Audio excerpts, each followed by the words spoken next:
What is up mga kababayan, kinompronta po ni Senator Marcoleta itong si Senator Ping matapos pong gamitin ni Senator Ping yung mga videos ni Senator Marcoleta. Ine-edit po ni Senator Ping yung mga sinasabi ni Senator Marcoleta tapos pinagmumukha niya po na mali at pinagmumukha niya mga kaibigan na kalaban itong si Senator Rodante Marcoleta.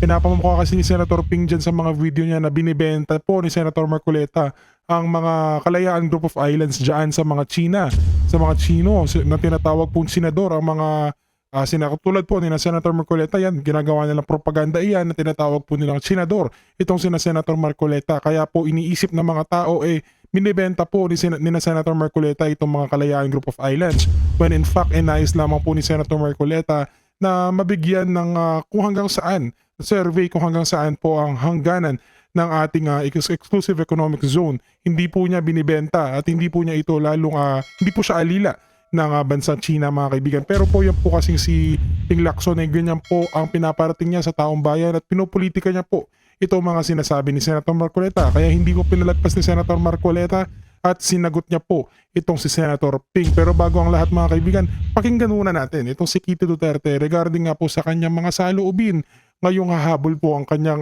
nakakatandang kapatid na si VP Inday Sara bilang Pangulo sa darating na 2028. Pakinggan natin mga kaibigan. Just a quick follow-up on that.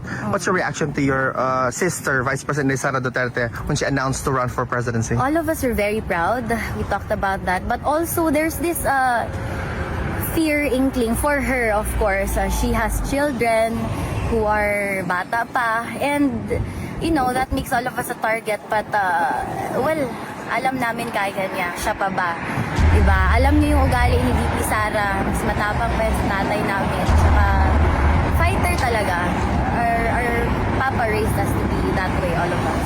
Ayan mga kaibigan, narinig niyo po itong si Kitty Duterte at sinabi na mas matapang pa raw po itong si VP Sara dito kaysa kay Tatay Digong. Ayan mga kaibigan, kaya sinasabi ko sa inyo mga kaibigan, huwag po natin nahayaan na yung pagsuporta natin kay VP Sara. Kailangan po natin na ipakita sa mga tao kung gaano po kalakas ang mga supporters ni VP Sara nang makita po ng mga taong bayan na Duterte pa rin sa 2028. Ayan mga kababayan, comment down below lahat po ng mga supporters ni VP Inday Sara. Ayan mga kaibigan, bago natin diretsuhan itong kay Senator Marcoleta, huwag niyo po kalimutan mag-iwan ng like sa ating video, maging subscribe para po kayo ay maging updated sa mga mainit na balita katulad po ng papanoorin natin mga kaibigan. Ayan mga kaibigan, panoorin na po natin itong kay Senator Rodante Marcoleta. Wala nang masyadong intro at pakinggan natin kung paano kinompronta ni Senator Rodante Marcoleta itong si Ping Lacson na sinungaling sa lahat ng sinungaling na senador. Ayan mga kaibigan, panoorin po natin. No other than Senator Rodante Marcoleta. Senator Dante Marcoleta is recognized.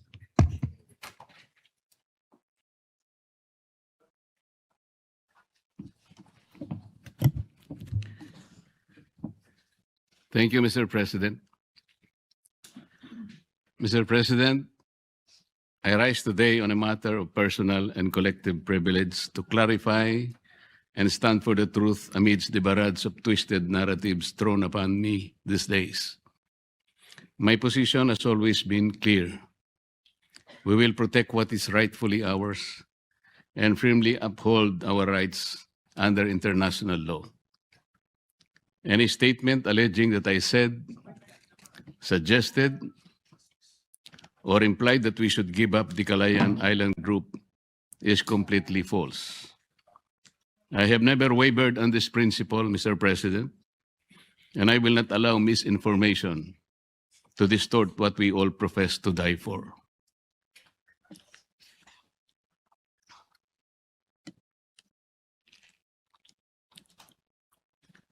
Cheap fakes.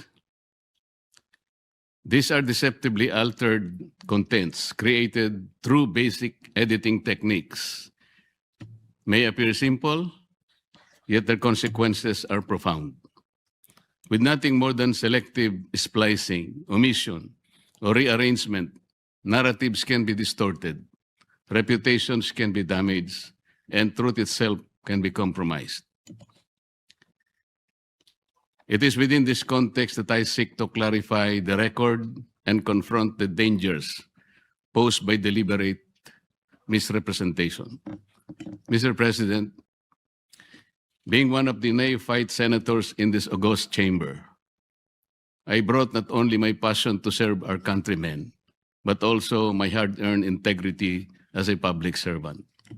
I know for a fact that government officials should not be onion-skinned. At tunay naman pong isinabuhay ko ng maging matibay ang loob ko. Dahil sa ilang dekada ko nang nasa serbisyo, talaga naman pong samut-saring batikos at pangungutya na rin ang aking natanggap. Mr. President, criticisms per se are understandable, but intentional distortion of statements is clearly unacceptable. On 4 February 2026, the Commission on Appointments held a hearing for the confirmation of the ad interim appointments of the members of the Armed Forces of the Philippines. During the said confirmation hearing, I underscored that the Philippine Exclusive Economic Zone, EEZ, and the West Philippine Sea, WPS, are legally distinct from each other, emphasizing that the 2016 arbitral award clarified only the country's EEZ and continental self-entitlements and did not rule on the issue of WPS. I further explained that certain Philippine-occupied features in the KIG lie beyond the EEZ. And because their enclave territorial seas are included in the West Philippine Sea as defined by RA 12064, their inclusion in the plotting of the WPS map could be an insurmountable task. Within this context, I gave a hypothetical way out about giving up the KIG, which was only meant to illustrate the legal obstacles and physical difficulty of delineating the West Philippine Sea that will encompass waters of the KIG in the high seas, highlighting the dilemma rather than advocating abandonment. Then, on 5 February 2026, one of our colleagues in this chamber caused the publication through his official social media account of a spliced and manipulated compilation of statements I have made during the aforesaid Commission on Appointments hearing. The said post presented a video compilation at sabay-sabay po nating panoorin ito.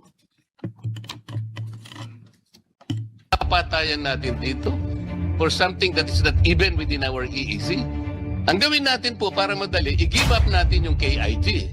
Ang nag-govern pa rin yung international law. So atin yung Kalayaan Island Group. We call now on Captain Jess B. Pilar, Philippine Navy, the most senior among the officers now under consideration. Meron po tayong mga isla na occupied natin ngayon. Ito yung Kalayaan Island Group. Ngunit, they are way, way beyond our EEZ. Wala doon sa limit ng ating exclusive economic zone. Being a member of the armed forces, our seas, our rights, and our future, and we just stick to what is legally ours, what is stated in our law, sir. I'd like to congratulate you for responding very well to the questions of the Honorable Marcoleta. At first glance, Mr. President, the video may appear to convey precisely the narrative it was designed to suggest. However, that impression is fundamentally misleading. Recognizing the implications of such a portrayal, I formally wrote to said colleague and sought clarification as to the purpose and intent of publishing a spliced video which seemed to have deliberately tweaked the import of my statements and portrayed in a manner as though I was advocating the surrender of a portion of our territory. Ayan po yung aking sulat, Mr. President, a one-page letter. Ayan naman po yung 3 pahina na sagot sa akin, Mr. President. In his reply letter, he characterized my concerns in this manner, and I quote, "Allegations that the video excerpt was deliberately crafted to mislead or that it was altered to deceive are serious in nature and demand substantiation. None has been provided." I strongly disagree, Mr. President. The substantiation lies in the record itself. The official transcript and the unedited proceedings plainly demonstrate how my statements were taken out of context and presented in a manner that materially altered their meaning. Ilalantad ko po ito maya-maya ng konti, Mr. President. He further stated, and I quote, "For your information, I do not exercise editorial control nor oversee the day-to-day uploading of content on the said page, which is maintained by my office as part of our regular public information efforts with materials drawn from official and publicly verifiable proceedings." Again, I strongly disagree, Mr. President.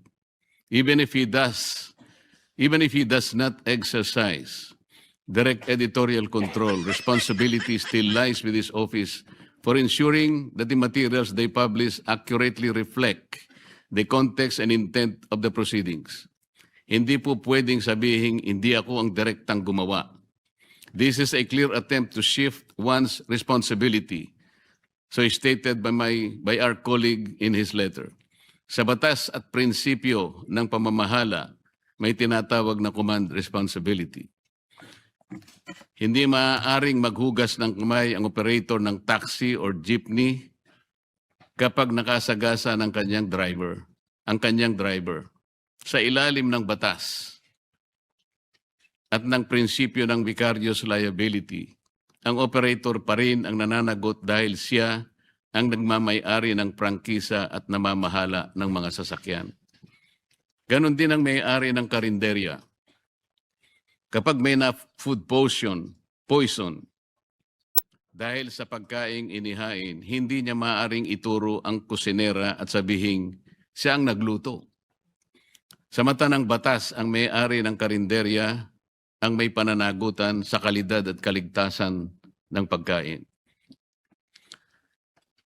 Sa paghahalin tulad po, Mr. President, sa kaso ng driver at kusinera, kahit ang lahat ay nangyari nang hindi sinasadya, nananagot pa rin ang may-ari.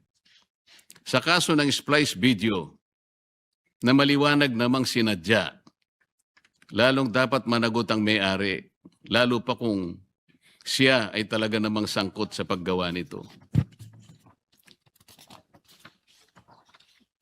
Lastly, said colleague maintained that the video merely reflects what was posted in the Commission's official broadcast, and I quote, "Be that as it may, an objective viewing of the subject video would show that it is merely an excerpt from the official live broadcast of the Commission on Appointments hearing." Again, I strongly disagree, Mr. President.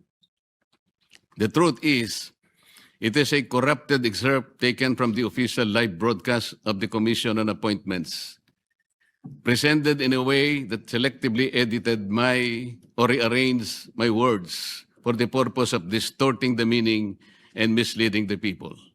Mr. President, his explanations do not address the central issue. The concern is not the source of the footage, but the manner in which it was spliced and deceptively presented. Appearances, as we know, can be engineered. The compilation was not an honest representation of the proceedings.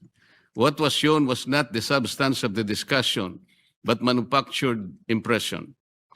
One that rearranged fragments of my remarks to create a meaning I neither intended nor expressed. Mr. President, kung ang simpleng pahayag nga ay nabibigyan ng iba't ibang interpretasyon, depende kung sino ang nakakarinig. Paano pa kaya ang pinagsama-sama at pinagtagpi-tagping piraso ng salaysay? Hindi ba't mas maraming malilihis sa tunay na konteksto at mensahe na nais maiparating? These statements were maliciously lifted, compiled, and used without consideration of its context. The complete transcript of the hearing would clearly show that there was no intent to surrender our rightful territory.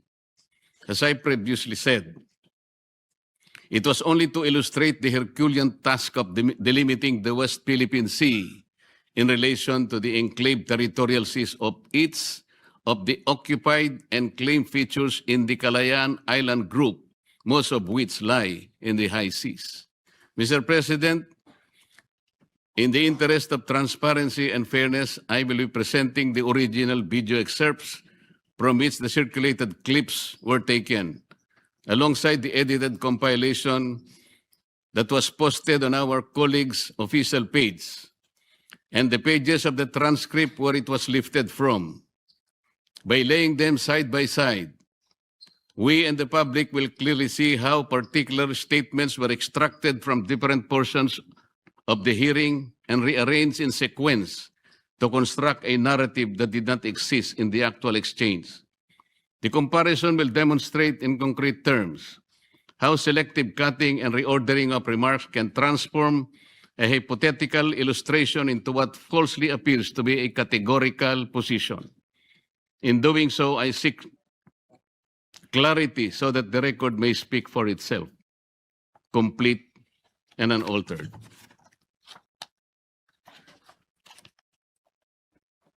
Papatayan natin dito for something that is not even within our EEZ. Ang gawin natin po para madali, i-give up natin yung KIG. Ano ba talaga ipagpapatayan natin dito? We will offer our lives, including the lives of our children, and to die for it, for something that is not even within our EEZ. Ang gawin natin po para madali, i-give up natin yung KIG. Then, mako-coordinate na natin lahat. But until and unless nandun yung KIG, wala nga po nasa labas po ng ating exclusive economic zone. Paano po malalagay sa entire West Philippine Sea? Mr. Chair, kaya po yun ang dahilan, hindi po tayo makagawa ng mapa para sana ma-submit na natin. And in our lifetime, we will able to see doon sa entire stretch ng South China Sea, lalabas doon ang West Philippine Sea. Ang video na nasa kaliwa, Mr. President, ay nagmula sa Facebook page ng ating colleague. Yung nasa kanan po ay ang original na video. Mapapansin po ninyo, ang pinagkunan po niya, pinagsama-samang salita upang mabuo ang isang pangungusap. Katulad po ang nakalagay sa yan pong nakikita ninyo, yung kulay pink po sa baba, nakalagay, Senator Marcoleta, ano ba talaga ang pinagpapatayan natin dito for something that is not even within our EEZ? Ang gawin po natin para madali, i-give up natin yung KIG. Tingnan po ninyo yung mga phrases, mga parirala, mga salita na nakukulayan ng yellow. Doon po niya kinuha lahat yun at pinagdugtong-dugtong. Yung una pong nasa yellow ay page 22, line 9. Yung CCA live timestamp po ay 10649 to 10652.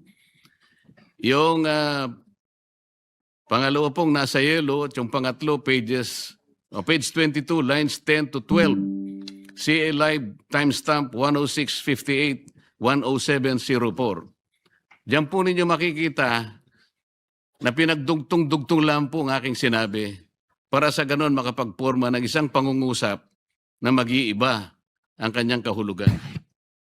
Ang pahayag kong ito, Mr. President, ay matatagpuan sa page 22, line 9 at lines 10 to 12 ng CA transcript of stenographic notes noong ika-4 na Pebrero kung saan tinanong ko sila kung alam na ba natin ang ating coordinates sapagkat ang ating mga kasamaan sa armed forces ay nakikipagpatayan upang proteksyonan o protektahan ang ating teritoryo kahit na wala pa tayong kasiguraduhan sa hangganan nito.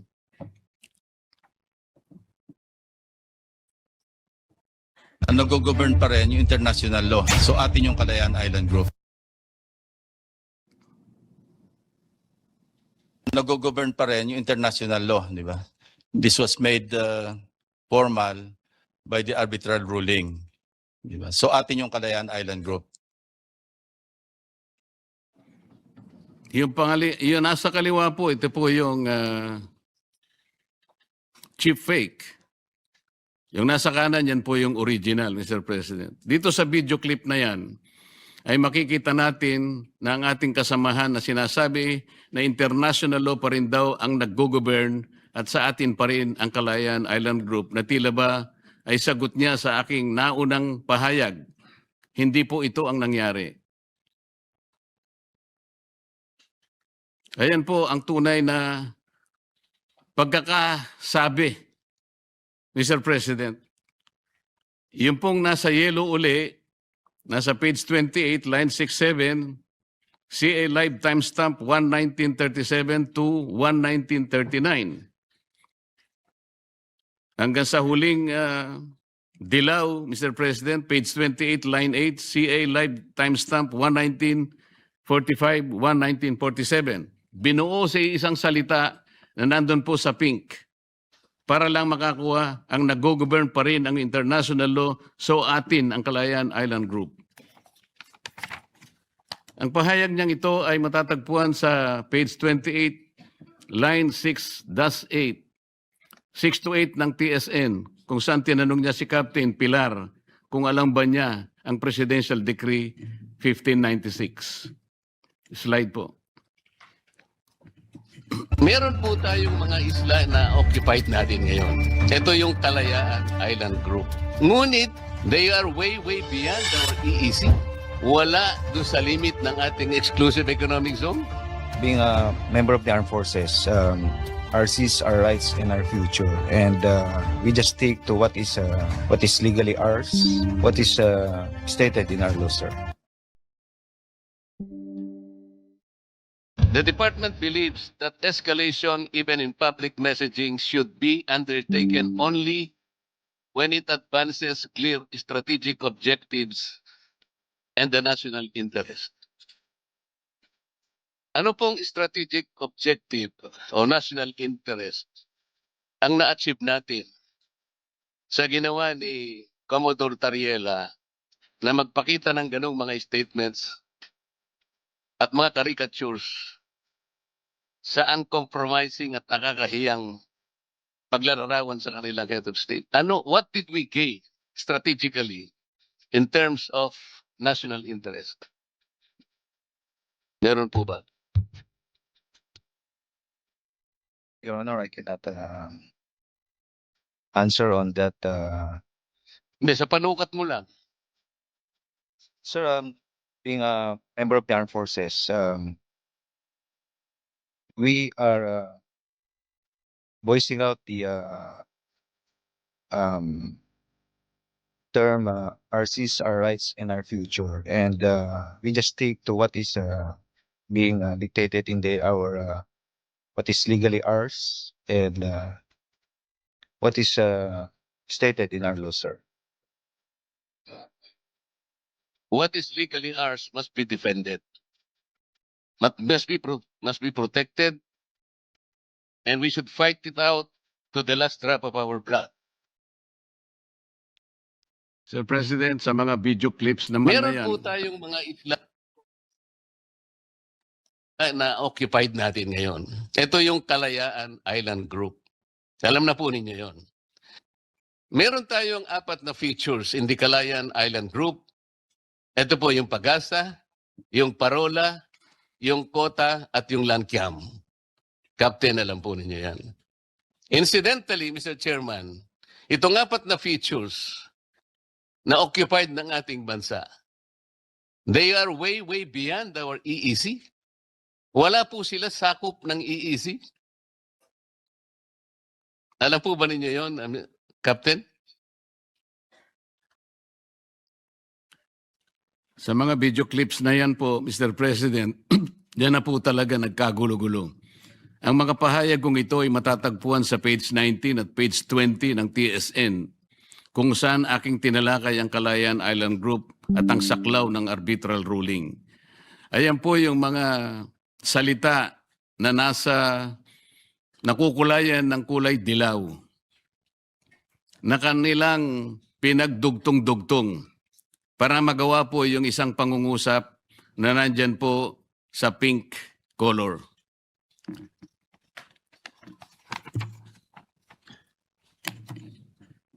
Ayan po, yung page 19, line 58. Nandyan na naman po yung 3 nakakulay na mga pahayag ko At pagkatapos pinagdugtong-dugtong uli para makakuha ng isang salita na nakukulayan sa kulay rosas. Makikita natin kung paano po nila pinaghalo-halo ang mga pahayag, Mr. President.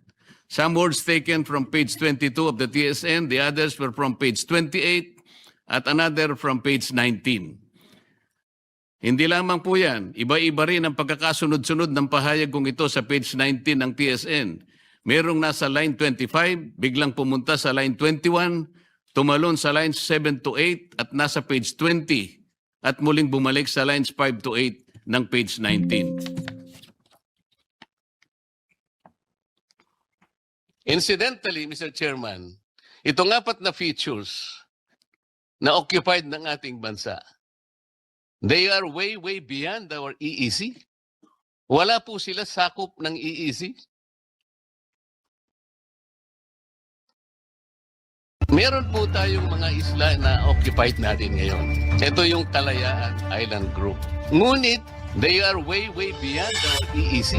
Wala doon sa limit ng ating exclusive economic zone. Being a member of the armed forces, our seas, our rights, and our future. And we just stick to what is legally ours, what is stated in our law, sir. Napansin po ba ninyo, Mr. President? Doon sa original, yun po yung bandang kaliwa,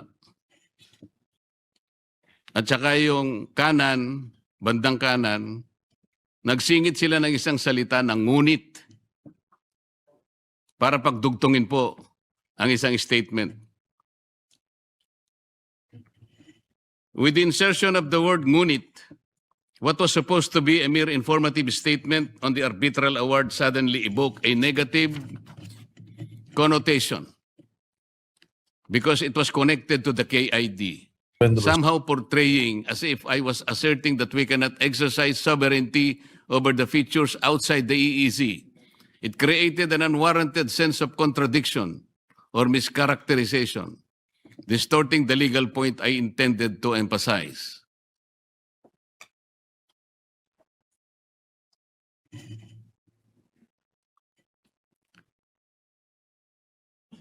Ayan po ang order of events.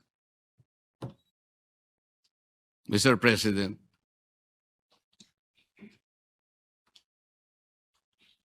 do sa version po na cheap fake, ayan po yung 106.49 to 107.37. At ang timestamp po sa CA's live feed,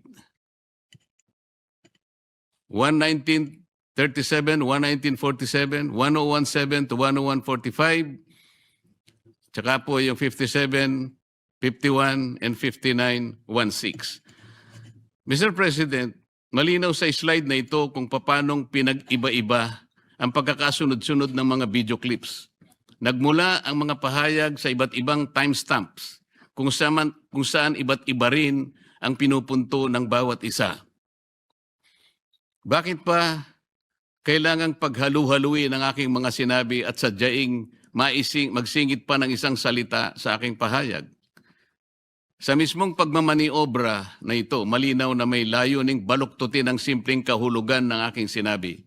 Ang salitang ngunit na kanilang isiningit para dugtungan ang isang pangungusap ay malinaw na matatagpuan sa page 19 ng TSN. Ipinalalabas nilang ito'y tuloy-tuloy kong sinabi, gayong sa opisyal na record ay malinaw na magkakahiwalay ang aking mga pahayag. Ang ganitong pag-edit at hindi simpleng pagkakamali lamang.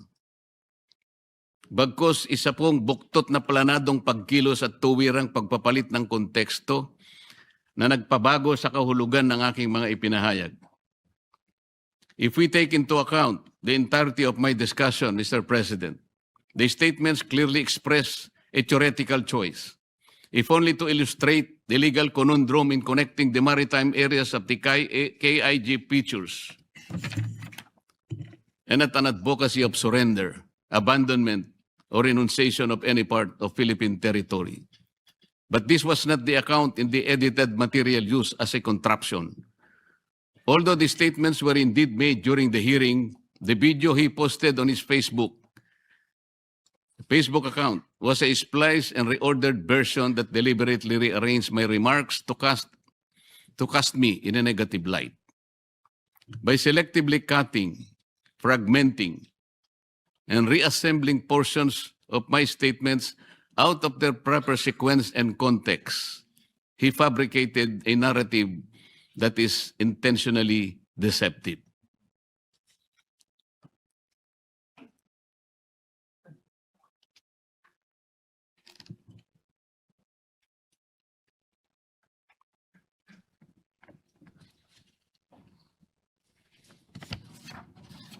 Sa mga slides na nakikita po natin, Mr. President, makikita rin natin kung paano umalingaw-ngaw ang epekto ng nasabing splice video sa iba't ibang TV networks, pahayagan sa social media, at sa mga kilalang personalidad sa politika. Mula sa isang inedit at pinagputol-putol na presentasyon na buo ang isang naratibong mabilis kumalat,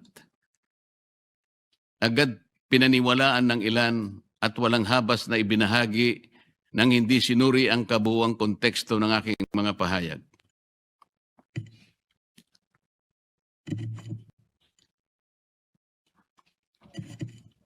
At noong 16 ng Pebrero 2026, kagaya po ng nakikita po nyo, muling naglathala ang nasabing colleague sa kanyang official website at sa kanyang Twitter account tungkol sa aking plano na pagsasampa ng ethics complaint na tila ba may pangungutsapa nang sabihin niyang hindi raw siya marunong mag-splice ng video at kung maaari ay turuan pa siya. Ayan po ang nilagay niya. Ang ganitong pahayag na wari pagbibiro ay isa lamang paraan ng pag-iwas, ngunit halata naman na ang paratang ay hindi naitanggi. Ginoong Pangulo, kahit pa marunong akong mag-splice o mag-edit, kailanman ay hindi ko ituturo kung ito ay gagamitin sa kamalian na magdudulot ng kalituhan o kapahamakan sa aking kapwa. Ang sabi nga niya, ang tama ay ipaglaban, ang mali ay labanan. From his own words, his own slogan, his own political battle cry, let us walk the talk, Mr. President.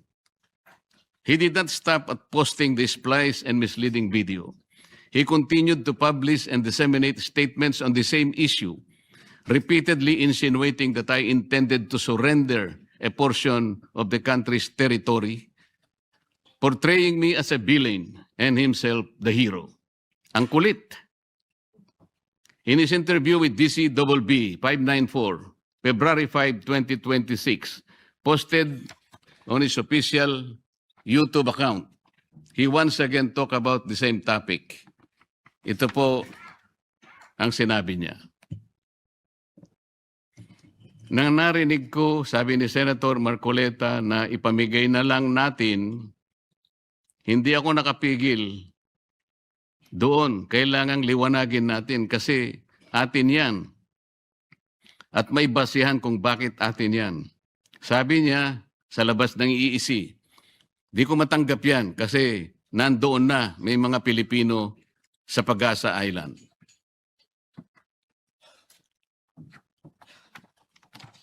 On February 7, 2026, sa nakikita nating social media post, ayan po, Mr. President. The same colleague once again utilized his official Facebook page, website, and other social media accounts and published an article discussing the Kalayaan Island Group, asserting that relinquishing it would be tantamount to surrendering the entire nation. Through this subsequent posting, he reinforced the same insinuation and misleading narrative previously advanced. A narrative anchored on a distorted interpretation of my statements rather than on the true record of the proceedings. This development, Mr. President, naturally raises serious questions. What objective is being served by repeatedly advancing this narrative? Bakit tila ako ang palagi niyang tinatarget? Ano ang tunay na layunin ng patuloy at piling pagtutok laban sa aking mga pahayag at paninindigan? Ano bang dahilan kinakailangan niyang baluktutin ang aking mga pahayag at ipilit ang isang salaysay na malinaw na taliwas sa aking tunay na paninindigan? Mr. President, truth cannot be distorted by editing, nor can integrity be blemished by manipulation.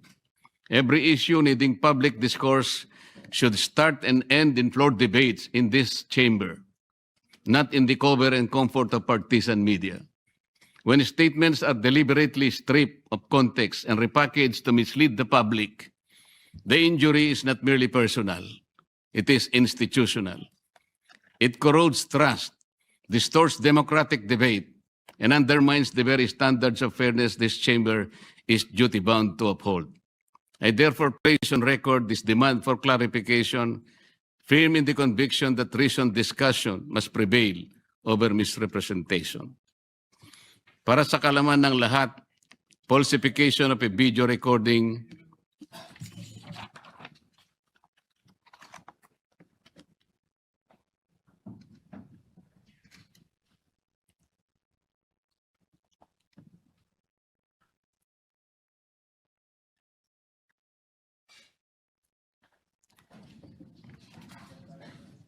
the deliberate manipulation, alteration, or fabrication of a video output to deceive, misrepresent, or to create false evidence.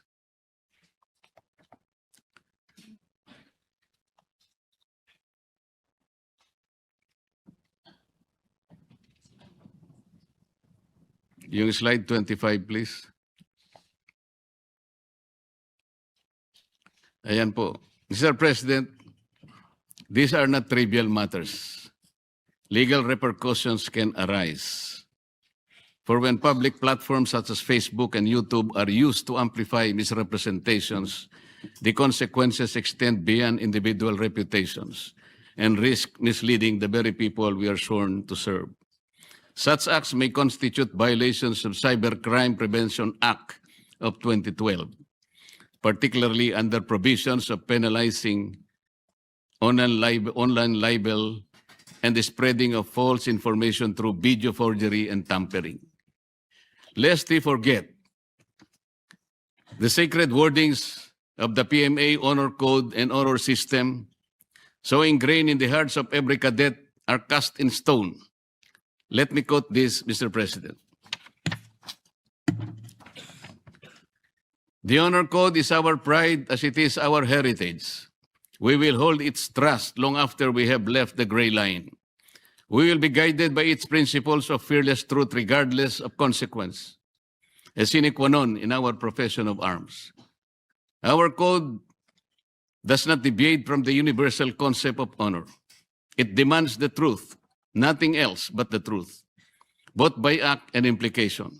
Each cadet becomes a zealous guardian to his earmark of the Corps and will report another or himself for a violation of honor.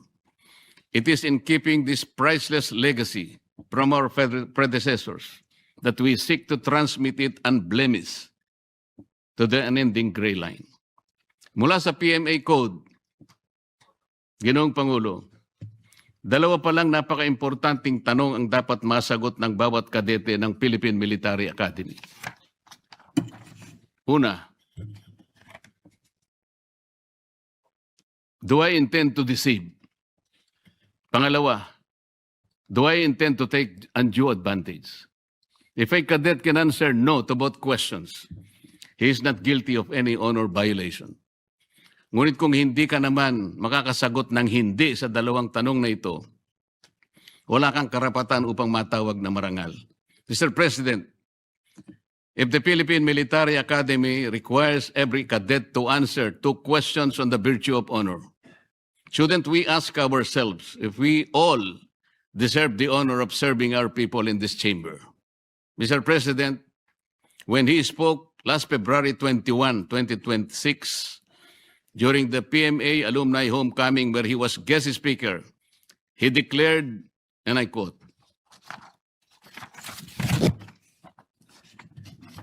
"If the test of courage and loyalty transpires during times of danger, integrity is tested in positions of power and influence, especially when no one is looking."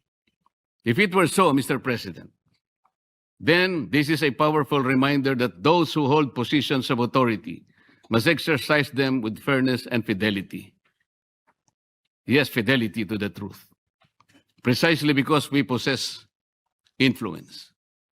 We bear a greater responsibility to ensure that we present to the public, what we present to the public is complete, accurate, and not deliberately framed to mislead. Integrity, after all, Mr. President, is not proven by rhetoric, but by conduct. Ginoong Pangulo, ang katotohanan ay hindi maaring tabunan ng ingay. At ang paninindigan ay hindi maaring yurakan ng panlilinlang. Uulitin ko po, hindi po ako kailanman nagsulong ng pagsuko ng ating teritoryo. Ako'y naninindigan para sa malinaw, tapat at responsabling pagtalakay ng batas at ng ating pambansang interes. Sa harap ng baluktot na salaysay, ako'y nananatiling matatag sapagkat sa huli, ang katotohanan ay mananaig at ang taong bayan ay may karapatang malaman ng buong katotohanan, walang dagdag, walang bawas, walang panlilinlang. Maraming salamat po, Mr. President.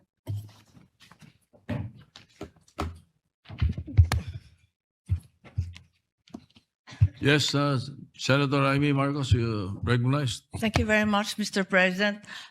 It's simply by way of manifestation as a member of the Committee on Appointments. I was present during the hearing narrated by our colleague, Senator Marcoleta, and I vigorously attest and corroborate to the accuracy and truth of his statement of facts and the consequent misleading, whether carelessly or maliciously, interpretation that followed. Thank you.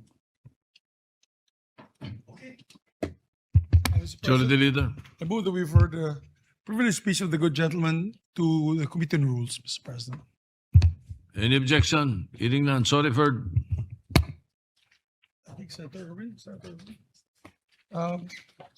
Ready for, anong gusto mo unahin? Privilege speech or? Maybe recognize also our distinguished colleague, Senator Irwin Tulfo, to avail of the privilege hour. Senator Erwin Tulfo is recognized.